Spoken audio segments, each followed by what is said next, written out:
Have you ever felt extremely miserable and depressed after another solo queue session where your silver and gold teammates absolutely have no idea what they are doing, they don't communicate, and overall no one cares? What if I tell you that after watching this video until the end, you will absolutely love playing solo queue. You will find it fun, interesting, and have the motivation to continue going no matter who you get as your teammates.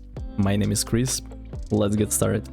I feel like in 2024, people absolutely forgot what games were created for initially: to have fun with your friends, laugh, explore something new, and create deep emotional connections with people far away from you. So if you have the chance to play with your friends or connect with new people, absolutely go for it instead of solo queue experience. Unfortunately, sometimes there are circumstances that won't allow you to play with people. I personally play solo queue only to warm up before playing with my friends, whether it's gonna be ranked, scrims, or tournaments, as well as when they are not available due to time differences. For example, I wake up early in the morning, but it's a late night for them across the globe.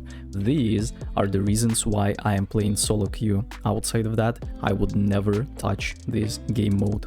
And if you were to ask me a week ago, Chris, what is your opinion on solo queue? I would say that this is one of the worst game modes that you can go for. It will completely shatter your mental state, it will make you unstable, it will make you hurt deep down inside.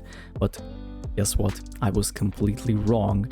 And it started with a simple change of mindset. Before that, I would link my happiness and well-being with getting results in a game. So let's say if I were to be knocked out around 3 out of 4, I would feel emotionally depleted. I would have such high standards for myself that I wasn't being able to fulfill, and ultimately it led me to feeling pain, misery, despair. I felt like I'm not good enough. I felt like I could be so much more than that, just to realize that I was completely wrong. So instead of feeling resentment towards the game I love, I decided to completely change the way I approach solo queue. Absolutely one of the most important things I told myself is that it doesn't matter how I perform. It doesn't matter if I'm getting knocked out round 1. It doesn't matter if I am expected to win because I am a Diamond 1 player and my teammates are Bronze and Silvers. It doesn't matter if I am 0-7. It doesn't matter if I'm missing shots. It doesn't matter if I am out of position, because you don't have losses in life, only lessons. So you can be a little bitch and cry about it, or you can learn from it and get to the next level where the bigger problem is waiting for you. And that simple thing I've changed drastically fixed pretty much every single mental problem I would have while playing solo queue and after that. Before that, I felt like a person that has a very heavy weight on my shoulders that I have to carry because I am this, and this, just to realize that I can let it go and do whatever I want. A lot of people don't understand, but they are going to be forgotten the next second they would leave the game. So if you don't believe me, here is a little test. Who was the craziest person you've met on the street for the past year, 5 years, 10 years, your lifetime? When was the last time you remembered that Queen Elizabeth died? Who was the last teammate that threw the game for you? What was his name, his build? How did he throw the game for you? It's obvious that you absolutely don't remember all of that because your problems overshadow the problems that were caused by other people. Absolutely nobody in this world cares about your mistakes, cares about your problem, cares about you as much as you think they do. And of course, people are going to be mad at you if you were to try sword plus evasive dash in ranked and fail miserably. But if you truly like a build like this, you absolutely should never care about the opinion of your teammates, enemies, or anyone else, because they never cared about your opinion in the first place. Not only that, but people hate you for playing stupid builds until you become insanely good with it. Then they start praising you.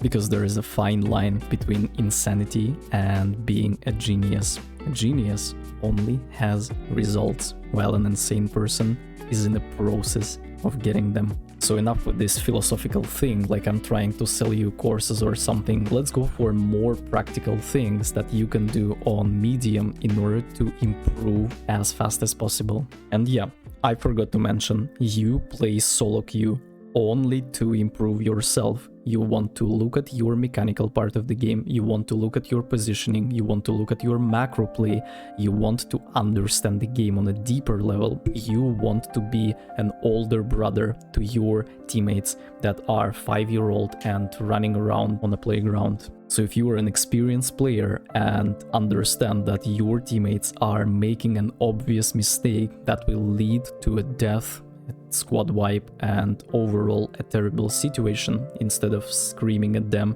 instead of crying in a voice chat how terrible your teammates are, instead of bashing your head against the keyboard, just let them make mistakes.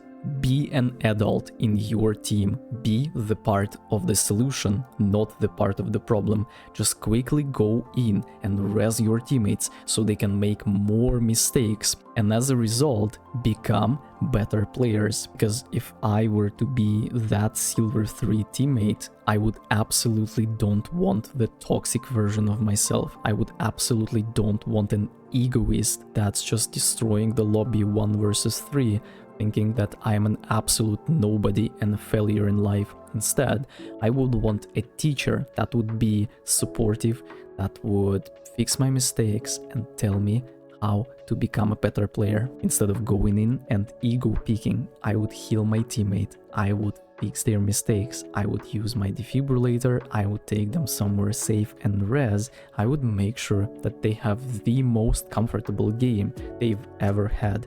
I make sure that they almost have someone to rely on, because again, I wish I would have that person when I just started playing the game. And after I changed my mindset like this, I had no hate or resentment towards the people that have burning desire to improve, people that are on their level, people that are in a place they should be. And some of you might think that it's gonna be a massive waste of time and energy trying to fix the mistakes of your teammates rather than improving yourself, but this is another stage. This is when you learn the most. This is when you understand that you were the person that was making mistakes like this, and you can learn from your students way more than your students are learning from you. That was it for today's video. Let me know what you guys think. See you in the next one. Take care.